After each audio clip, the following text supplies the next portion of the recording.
Students हम लोग संसाधन विकास और उपयोग अब वाला चैप्टर ये 10th क्लास का शुरू कर चुके थे और इसमें बहुत सारे टॉपिक्स जो है हम लोग कवर किए हैं।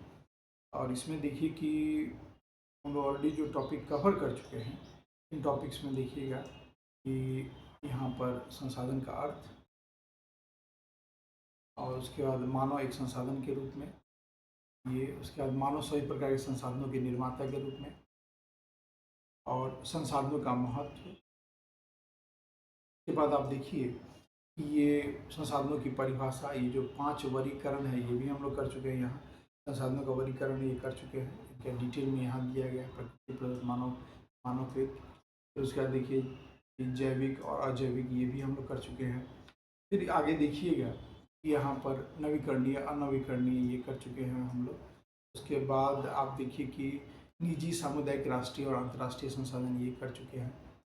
फिर इसके आगे आप देखिए कि अंतिम 5वां है संभाव्य, ज्ञात, भंडारित और संचित संसाधन, ये विकास के स्तर के आधार पर हम लोग कर चुके हैं।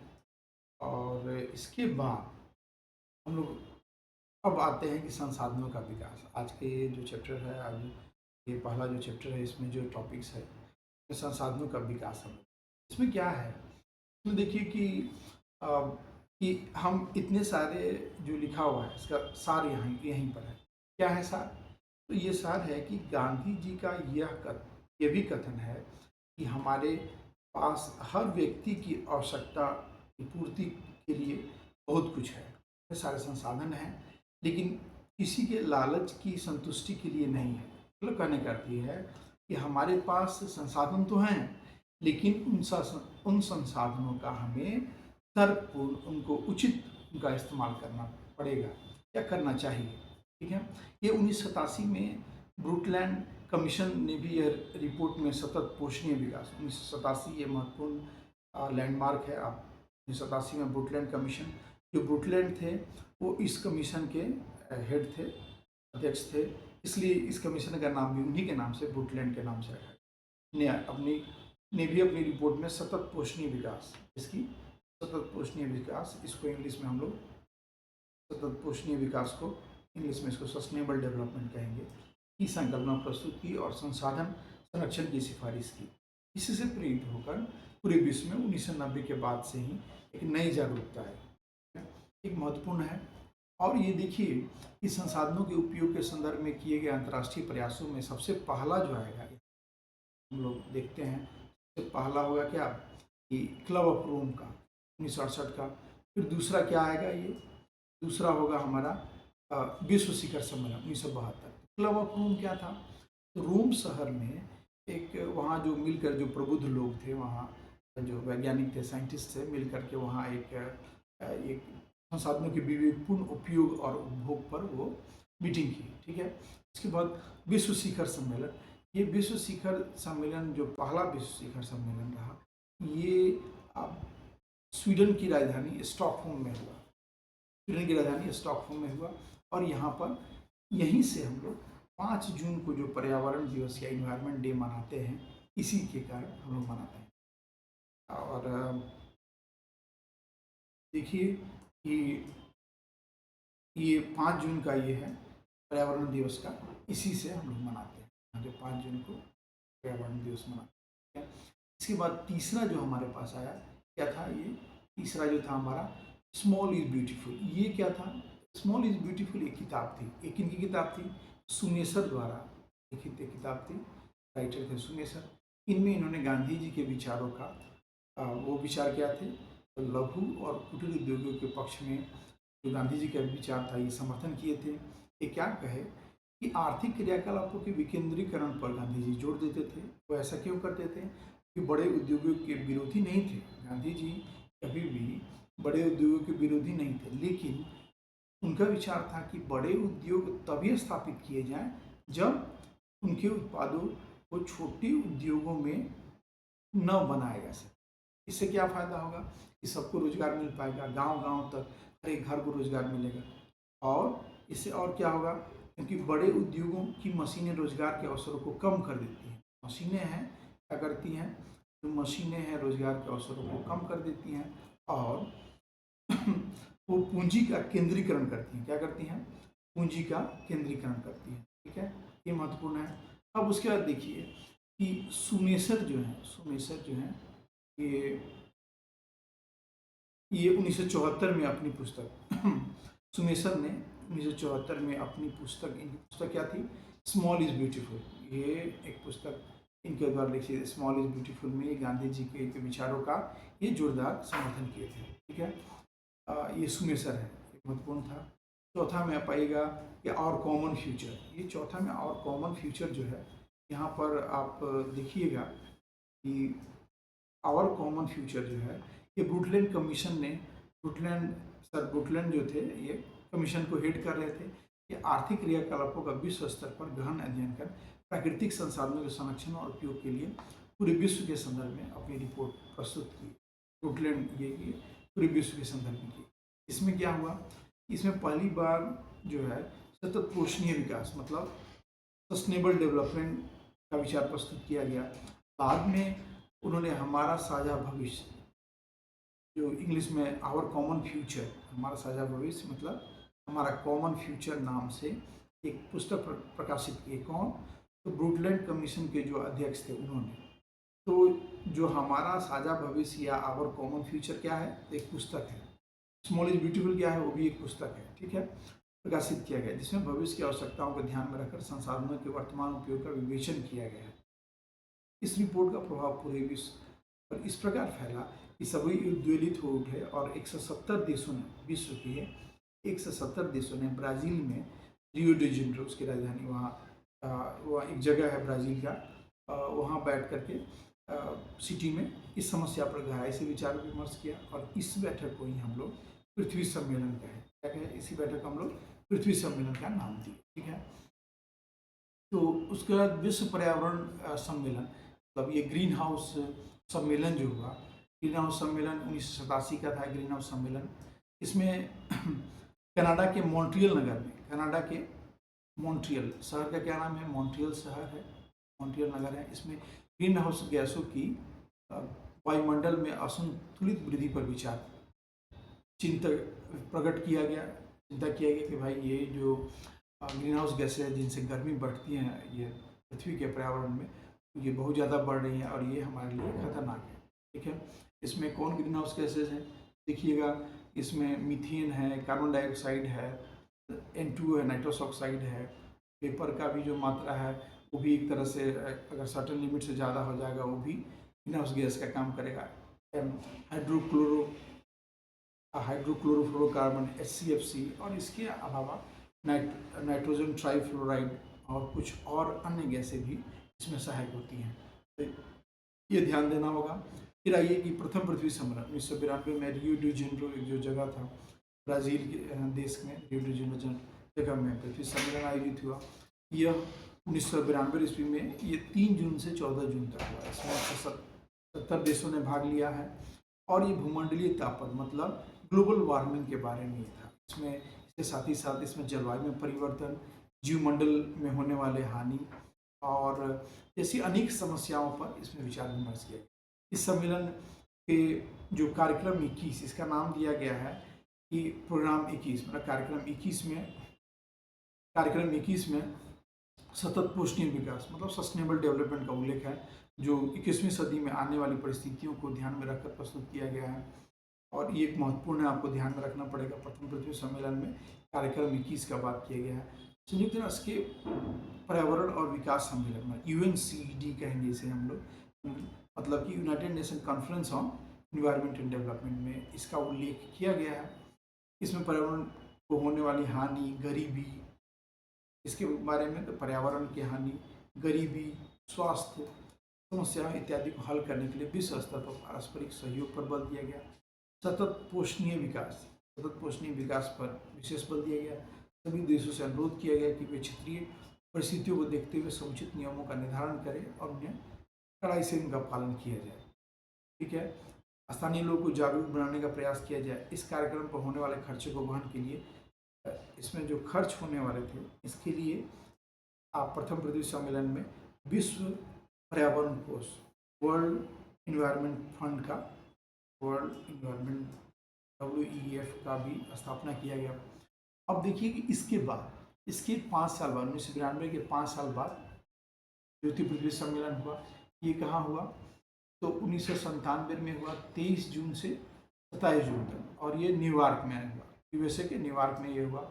और 5 वर्षों के कार्यों और प्रगति का मूल्यांकन होने के कारण इसे इसे +5 सम्मेलन भी कहा जाता है। क्या कहा जाता है इसे? +5 सम्मेलन भी। द्वितीय पृथ्वी सम्मेलन को हम लोग +5 सम्मेलन भी कहते हैं। देखिए कि ये मूल्यांकन किया कि जो हम लोग प्रथम पृथ्वी सम्मेलन में जो हम लोग बात किए थे उसका क्या हुआ। 4 पॉइंट इधर, 5वां ये था और 6ठा ये था प्रथम पृथ्वी सम्मेलन। ये 7वां है कि द्वितीय पृथ्वी सम्मेलन जो कि उसका मूल्यांकन कर रहा था। फिर 8वां में आप देखिएगा कि 8वां में यहाँ क्योटो सम्मेलन। क्योटो सम्मेलन में 1997 में जापान के क्योटो शहर में दिसंबर 1997 में, जापान के क्योटो शहर में दिसंबर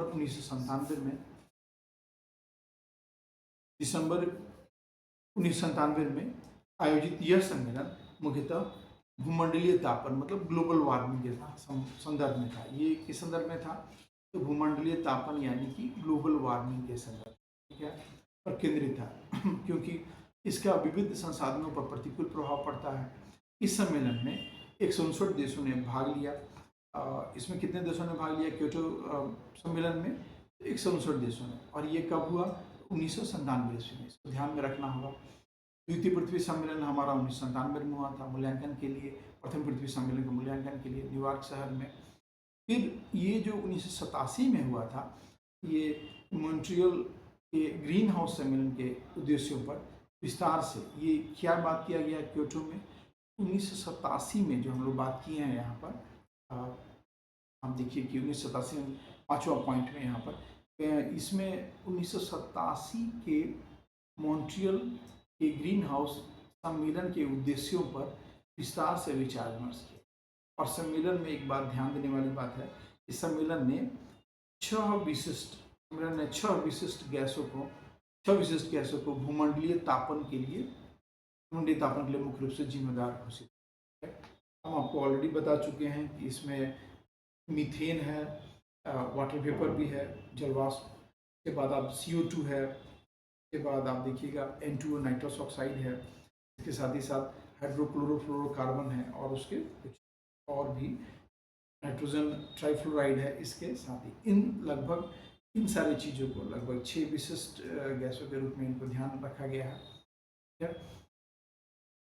और देखिए कि इसके बाद हम देखेंगे कि प्रथम ये रहा प्रथम पृथ्वी सम्मेलन 1992 में हुआ, द्वितीय पृथ्वी सम्मेलन 1997 में उसके मूल्यांकन के लिए, और तृतीय पृथ्वी सम्मेलन जो है 2002 में हुआ। और ये कहाँ हुआ 2002 में?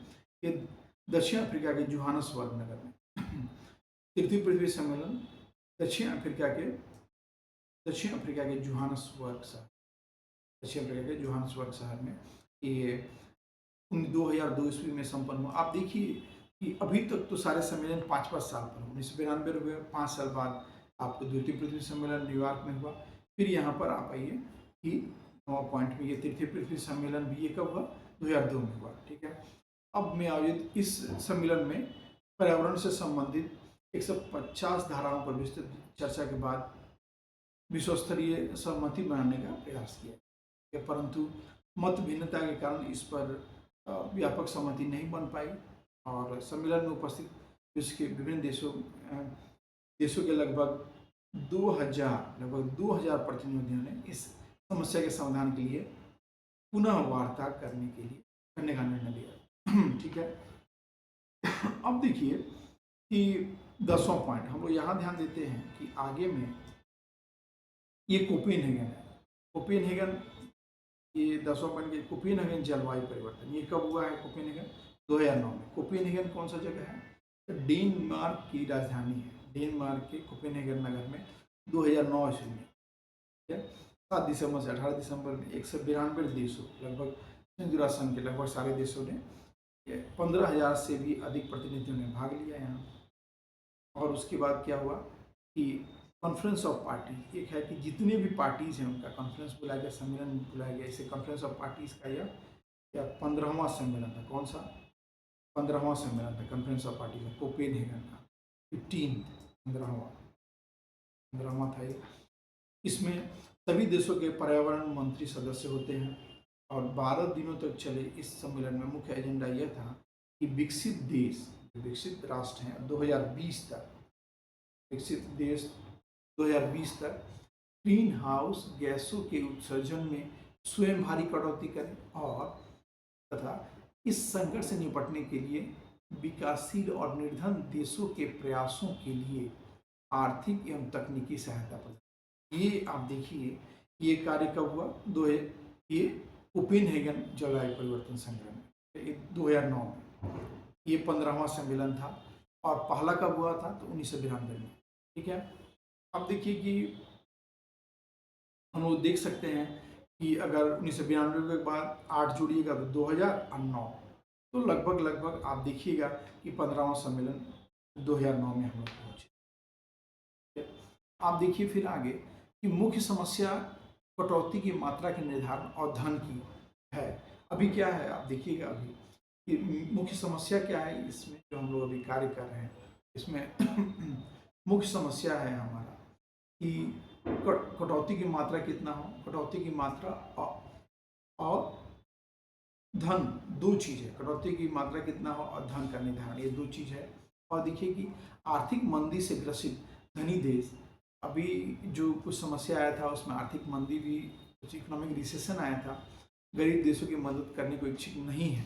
जो अभी उस समय जो तात्कालिक समय रहा उसमें थोड़ा आर्थिक मंदी रहा 2009 के समय में, और इस वजह से क्या हुआ कि ये जो विकसित राष्ट्र थे वो क्या थे कि वो मदद करने में उतने इच्छुक नहीं दिखे। ठीक है, और ये एक समस्या का कारण बना। और इस तरह से आप देखिए कि ये जो धन का बात था, और फिर आप ये धन के साथ साथ आप देखिए कि कटौती की मात्रा का निर्धारण, ये दोनों बात जो है इनको मानने में थोड़ी समस्या हुई। ये इसका वजह क्या था? मुख्य बात कि 2009 में, लगभग 2009 में ये जो विश्व में आर्थिक मंदी का एक समय रहा। ठीक है, अब एक महत्वपूर्ण कारण था, उधर सबसे अधिक कार्बन उत्सर्जन करने वाले देशों में अमेरिका और चीन। आप देखेंगे कि यहाँ पर विकास काफ़ी चल रहा था और सब दिखा गया कि सबसे ज़्यादा कार्बन उत्सर्जन कहाँ हो रहा था? अमेरिका और चीन में। ठीक है, तो हम यहाँ देखा गया कि हालांकि कार्बन उत्सर्जन तो अमेरिका और चीन में हो रहा था, लेकिन चीन क्या कर रहा था कि चीन किसी प्रकार की, किसी भी तरह की कटौती करने के लिए तैयार नहीं था, किसी भी तरह की कटौती करने के लिए तैयार नहीं रहा उस समय। ठीक है, क्योंकि वो विकास कर रहा है। उसका तर्क क्या था कि यह हमारी नैतिक जवाबदेही है कि हम अपनी अर्थव्यवस्था का विकास करें। वो बता रहा था कि ये नैतिक जवाबदेही है कि हम अपनी अर्थव्यवस्था का विकास करें। हम लोग वो मानता था कि पीछे हैं विकसित राष्ट्रों के, इसलिए उसका नैतिक जवाबदेही था कि हम इनका विकास कर सकें। ठीक है, अब देखिए कि आगे हम लोग बढ़ते हैं और इसमें आप देखिएगा कि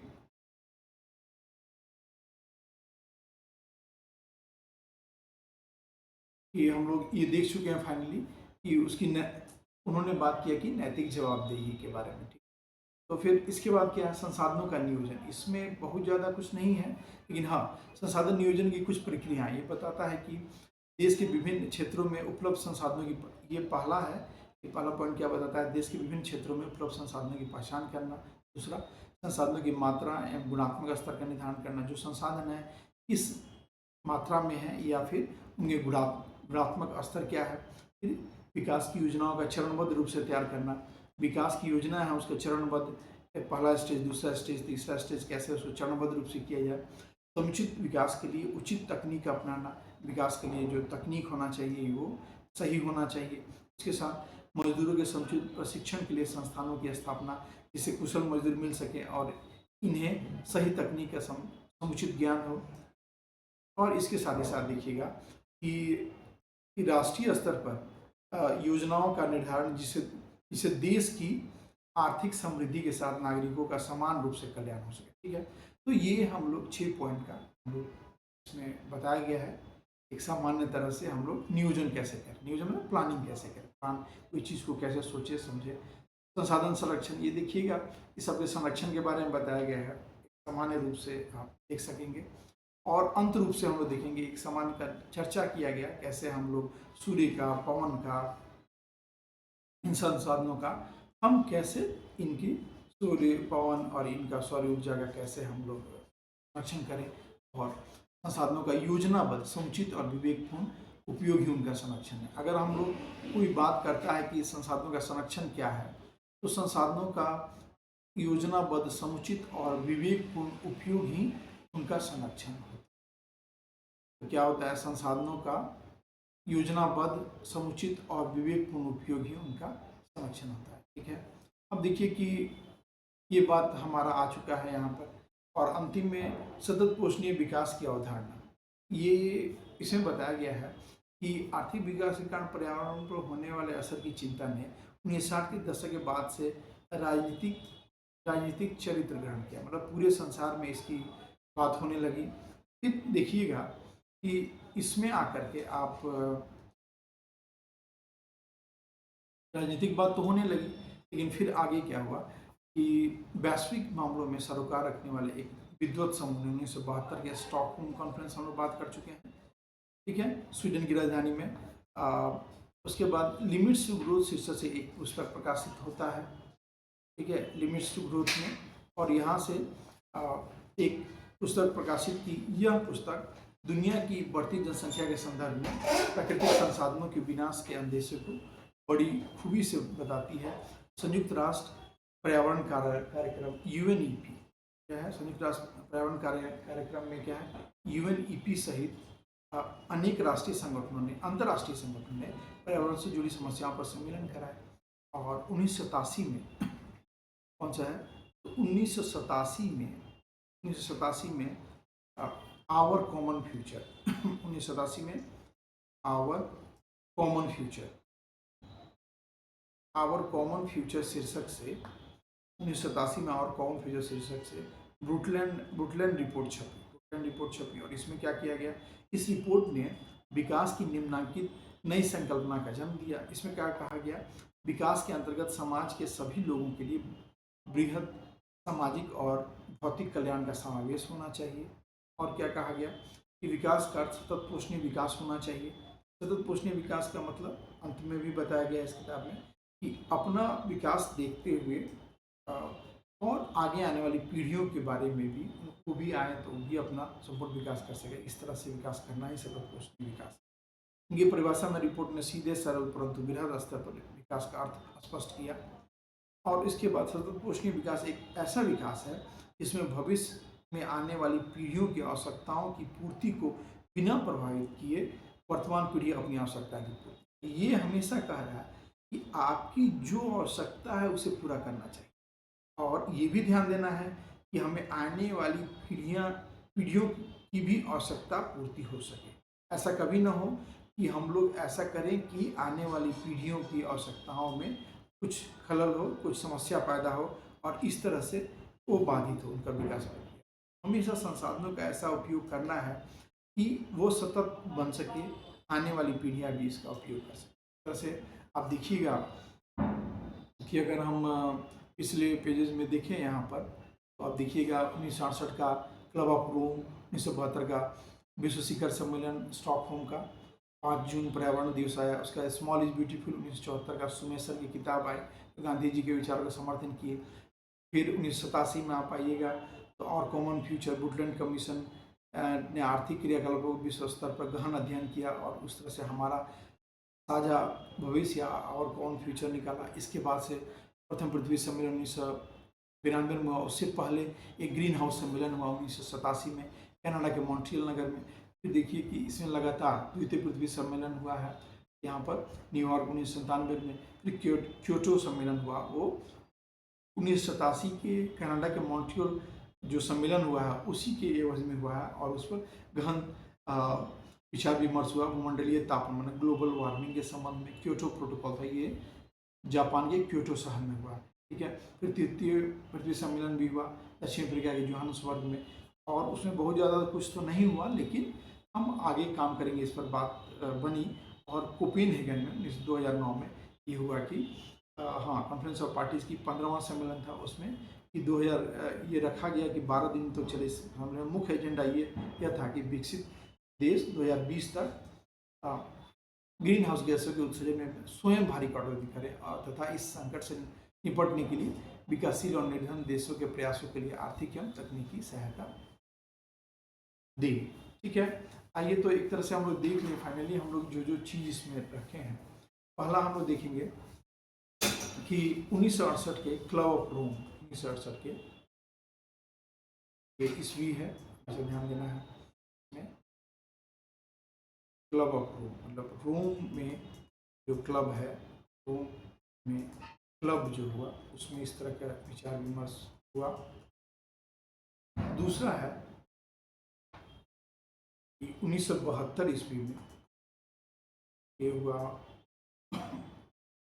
ये स्वीडन के स्टॉकहोम में, स्वीडन राष्ट्र है यूरोप में, उत्तरी यूरोप में है, स्वीडन के स्टॉकहोम में ये विचार विमर्श हुआ और इसमें से 5 जून को क्या विश्व पर्यावरण दिवस के, 5 जून को विश्व पर्यावरण दिवस के रूप, ठीक है। उसके बाद आप आइएगा तो 1974 में आप आते हैं, वहाँ पर स्मॉल इज़ ब्यूटीफुल, सुमेसर की जो किताब है स्मॉल इज़ ब्यूटीफुल, इसमें रखें इंग्लिश में तो स्मॉल इज़ ब्यूटीफुल, ये बात ध्यान रखा गया। इसमें गांधी जी के विचारों को सपोर्ट किया गया है, गांधी जी के विचारों के बारे में हम डिटेल बात कर चुके। उसके बाद चौथा आया 1987 का आवर कॉमन फ्यूचर, जो ब्रुकलैंड कमीशन था, ब्रुकलैंड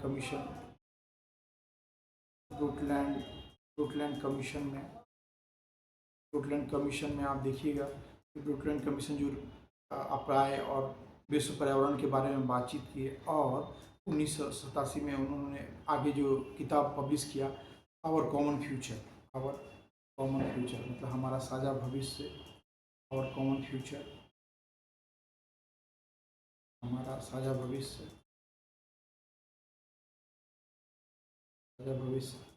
के बाद आप देखिए कि 1992 में प्रथम पृथ्वी सम्मेलन होता है, 1992 ईस्वी में प्रथम पृथ्वी सम्मेलन ब्राज़ील के रियो डी जेनेरो में हो रहा है। फिर आप देखिएगा कि 1900 इसी बीच में, उसको हम नहीं तो बाद में ले लेते हैं, 1997 में 5 साल पर क्या हो रहा है कि द्वितीय पृथ्वी सम्मेलन ये न्यूयॉर्क, अमेरिका के न्यूयॉर्क शहर में हो रहा है। वहाँ भी इस पर चर्चा हो रही है, मूल्यांकन हो रहा है कि जो हम लोग बात किए थे उसमें कहाँ तक प्रोग्रेस हुआ। और अगला जो हो रहा 5वां साल पर 2002 ईस्वी में कहाँ हुआ, तो जोहान्सबर्ग तृतीय पृथ्वी सम्मेलन ये कहाँ हुआ, तो ये हुआ जोहान्सबर्ग दक्षिण अफ्रीका देश में। और इसमें कहा गया कि हम इसको विकास प्रोसेस को कंटिन्यू करें, क्योंकि वहाँ पर एक राय तो नहीं बन पाया, लेकिन फिर इसी बीच में देखते हैं कि हम लोग लिखे थे 1987 में एक मॉन्ट्रियल शहर था, मॉन्ट्रियल एक है कनाडा का शहर था, उसमें ग्रीन हाउस गैस का बात किया गया, किसका, हम GHG लिख देते हैं, ग्रीन हाउस गैसेस का, ठीक है, बताया मैं कौन कौन सी गैसेज हैं। फिर 1997 में आप देखिएगा क्योटो शहर था, इसको इंग्लिश में लिखते हैं क्योटो, ये कहाँ का था, क्योटो ये जापान का शहर है, यहाँ पर ग्रीन हाउस गैसेस पर अच्छी संपूर्ण ग्लोबल वार्मिंग पर एक अच्छी खासी विवाद डिस्कशन हुआ, विचार विमर्श के बाद कुछ आया कि 6 गैसेज आए सामने में, हम बता चुके हैं आप लोग को। और इस तरह से लास्ट में आप लोग बताया गया 2009 ईस्वी में आया, ये जो अंतिम में हम लोग बात किया गया है इसमें बताया गया कि इस तरह से आप लोग को 2020 तक विकसित राष्ट्रों को